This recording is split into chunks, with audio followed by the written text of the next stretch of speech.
you know, the danger of acting is much greater than not acting, and I always say the danger of not acting in time is much greater, because Iran with nuclear weapons would mean that the kind of fanaticism that you see storming your embassies would have a nuclear weapon. Just wouldn't do it. Okay.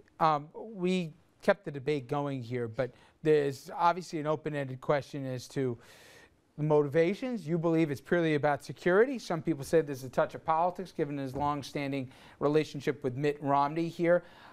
But the question I still come down to is, nobody wants to see a nuclear-armed Iran. I haven't heard one people who says that this is a good thing for the world, period. However, what actually is the U.S.'s role in yet now the latest hotspot? And when we say when we stand behind Iran, what does that mean? I still haven't gotten a good answer. It means behind Israel, you mean? Yes, thank you. Yeah, you know, I don't know what it mean. What the second part of your question means. We know that the defense secretary has said it would take Iran a year to put together a nuclear weapons program, even if they were seeking to build one. And there's no way that the Israeli intelligence and Israeli military would let that happen. I just don't see America needing to be that involved in Israel's efforts to make sure Iran doesn't get nuclear weapons.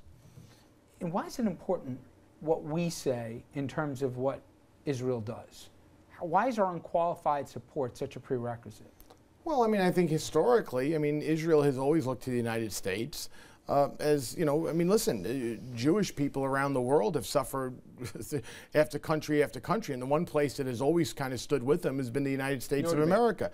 So I think that having our you know, when the Prime Minister of Israel says, you know, I'd like to have a sit-down meeting with the president, generally that sit-down kind of happens. It's important. 2 points. We're talking about a preemptive strike that Netanyahu is trying to find wiggle room for, which is different than defense of the country.